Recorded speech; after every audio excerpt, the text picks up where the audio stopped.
우리는 이 세상에 사는 동안 우리의 육신을 공격하는 악한 영의 공격에서 자유롭지 못해요. 예수님께서도 육신을 입고 사는 동안 습관에 따라 기도하셨다는 성경 말씀처럼 육신을 훈련하여 기도하는 습관을 들이셨어요. 기도가 지도자의 지도를 필요로 하고 훈련을 하여 습관을 들여야 하는 이유입니다. 기도하는 것이 힘들고 마음이 쓰레기 같아서 기도하기 쉬울 때 기도를 포기하면 기도의 내공이 쌓일 수가 없어요.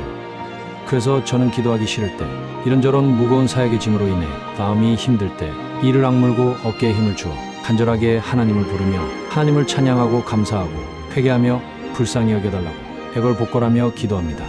그러면 1시간이 채 지나지 않아서 평안이 찾아오고 기쁨이 올라오기 시작하죠. 제가 이렇게 행복하게 살 수 있는 동력이 바로 기도의 힘이에요.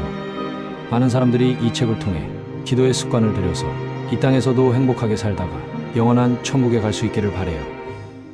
성령의 사람을 만드는 기도 훈련 매뉴얼. 나는 이렇게 기도해서 하나님을 만났다.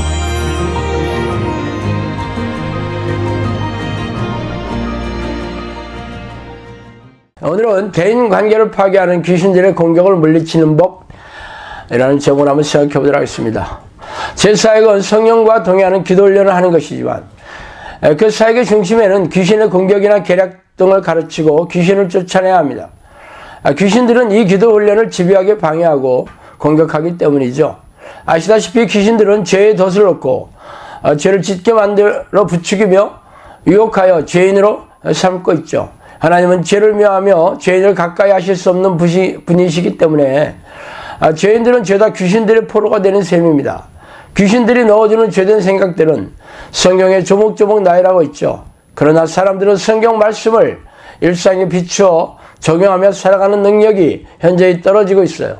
그래서 대부분의 교인들은 교회에 나와서 종교의식이나 혹은 희생적인 신앙행위를 하는 것으로 신앙생활을 하면서 일상의 삶으로 돌아가서는 하나님을 모르는 세상 사람들처럼 인본적인 방식과 세상의 지혜와 경험을 토대로 살아가고 있습니다. 그래서 신앙의 연륜이 오래되고 교회 직분이 드높은 이들도 세상 사람과 진배 없이 무능하고 무기력하게 살아가는 이유입니다. 귀신들이 가장 많이 하는 공격 계략은 사람 몸 안에 잠복해서 정신질환과 고질병에 걸리게 해서 정신과 육체를 파괴하는 것입니다. 처음의 시작은 머리를 타고 앉아 부정적인 생각을 넣어주어 죄인으로 만들어 하나님이 돌보지 못하게 무장 해제를 시키고 나서 미움, 시기, 질투, 분노, 억울함, 서러움, 자기연민 등의 부정적인 생각을 넣어주어 서로 싸우게 하여 관계를 파괴하고 분열시키는 것이 그들의 공격 계략입니다.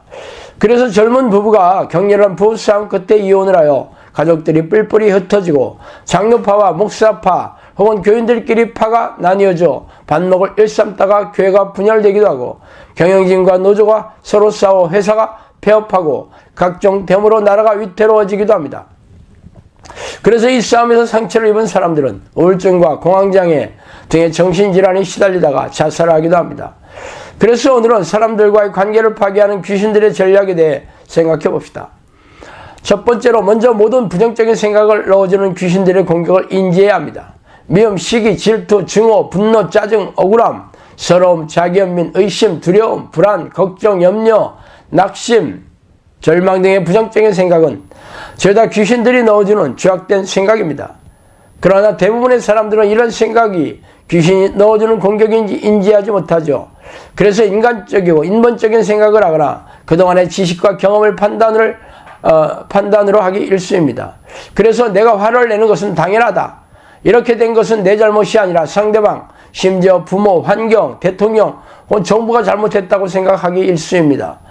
이러한 상황에서 내가 어떻게 화를 내지 않을 수 있겠는가 등으로 생각하죠. 물론 미워하고 화가 나는 상황을 제공한 원인이 다른 사람에게 있을 수 있습니다.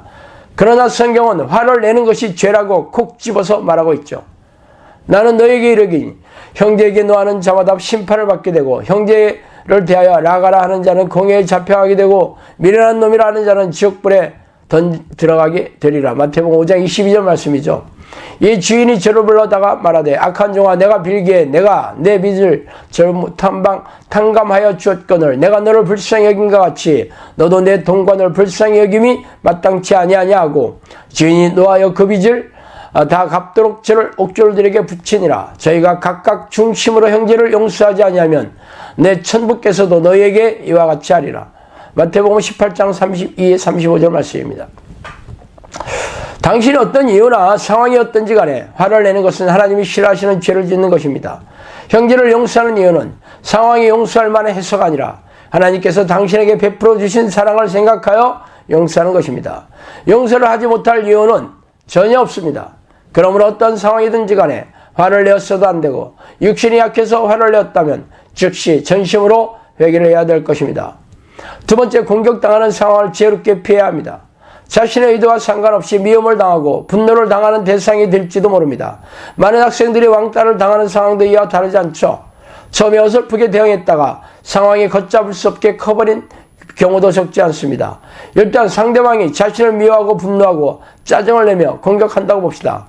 이러한 경우에 그 상대방이 마음을 열고 들어주는 상황이라면 겸손한 태도로 유지하면서 대화로서 오해나 부정적인 생각을 해소시킬 수 있습니다. 그러나 상대방이 내 말을 듣지 않는 경우라면 섣부르게 대응하고 화를 키우게 되죠. 상대방의 생각은 본인의 생각이 아니라 귀신이 넣어주는 생각이기 때문입니다. 말하자면 귀신들이 앞잡이가 되어 나를 미워하고 분노하며 싸우려 드는 것이죠. 그러므로 이런 경우에는 소나기를 피해야 합니다. 피치 못할 사정이 아니라면 관계를 멀리해야 하죠. 귀신들이 넣어주는 생각은 일관적이지 않고 오래 걸리지 않습니다. 기복이 심해요. 그러므로 시간이 지나면 언제 그랬냐는 듯이 얼굴이 변하기 마련입니다. 그러므로 그들의 말과 행동에 일희일비하지 말고 적당한 거리를 두고 피해야 합니다. 저는 이런 경우에 그냥 콘크리트를 바르라고 조언을 해주고 있어요. 사람과 싸우는 것이 아니라 사람 뒤에 있는 귀신과 싸운다는 것을 잊지 마시기 바랍니다. 사람의 능력으로는 귀신이 이길 수가 없어요. 대부분의 사람들은 이 사실을 망각하고 싸우다가 죄를 짓고 상처를 받고 고통을 호소합니다. 세 번째, 기도의 내공을 길러셔야 합니다. 자신을 미워하고 싸우려 드는 사람이 이웃이나 친구 혹은 동호회 회원이라면 관계를 끊거나 동호회를 나가지 않으면 마주칠 일이 없죠. 어쩌다 뒷담화를 듣게 되더라도 웃어넘기면 됩니다.